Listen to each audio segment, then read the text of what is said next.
Hey, it's me, Jay. Welcome back to my channel. Guys, kung hindi nyo alam, nag-audition ako sa SM and JYP noong April 15. Alam ko guys, medyo late na to kasi ngayong June ko lang siya ginawa. Itong video na to about doon and lumipas ako May. So, ngayon guys, bibigyan ko yun ng info tungkol sa pag-audition ko online sa SM and JYP.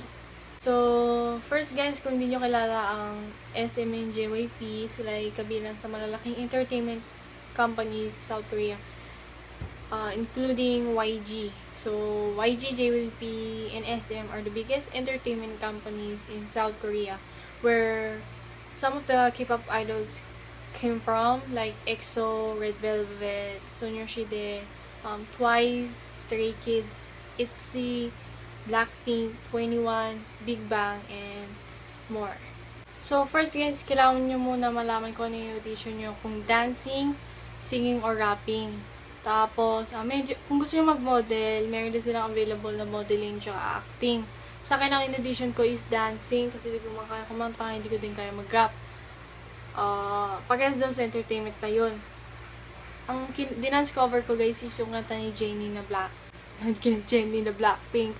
Jennie na solo. So, yun.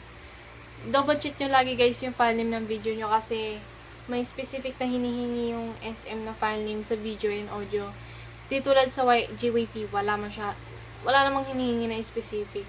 So, nandun naman yun guys sa website nila. So, i-check nyo na lang guys yung info about doon. So, kung gusto nyo mag-audition guys sa dalawang entertainment na yun, ililink ko na lang yung sa description box yung website nila.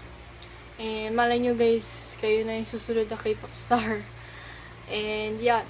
So, guys, kailangan nyo din ng picture sa pag-audition. So, 3 pictures yon: front view, side view, and whole body. Sa side view, guys, maganda mag-picture kayo kung saan yung angle na yung maganda sa camera. Tapos, huwag nyo siya ipo-photoshop and huwag kayong mag-makeup. Kasi ang hinahanap ng entertainments is yung natural beauty and kagwapuhan nyo. So, sabi nila guys, malalaman mo ang results ng audition mo after a week or 2 weeks or maybe 1 month. So, ako nakareceive ako ng email sa JYP noong April 27. Sa SM, wala na ako na-receive noon kahit lumipas na yung 1 month. Kasi siguro dahil sa file name ng video ko na naka-MOV, hindi ko siya napalitan nung time na yun. Kasi sabi ko, isabay ko na ba? Kasi nag-audition na din ako sa JYP, sabay ko na din yung sa SM. So, hindi ko na nabago yung file name. So, ang sabi doon sa evaluation, sa email nung JYP is, the evaluation for your online audition has been completed. So, na-evaluate daw nila yung online audition ko. Nag-receive ko yun ng umaga, mga 9 AM, ganon.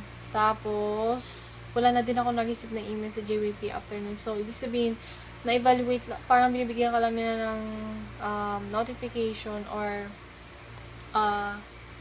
parang malaman mo ba na na-evaluate nila yung online audition mo. So, ako guys, bala ko mag-audition ulit last try sa both entertainments. Bala ko din mag-audition sa Pledis tsaka Fantagio. Alam ko guys, may online audition din sila. So, itatry ko din. Dance cover din ulit yun kasi yun nga, hindi ko kaya kumanta or mag-rap. So, yun. I hope guys that you like this video. If you like it, give it a thumbs up. And don't forget guys to subscribe to my channel, to my new viewers. And if you want to know more about me, follow my social media accounts which will be linked in the description box below. And see you guys in my next video. Bye bye! Annyeong!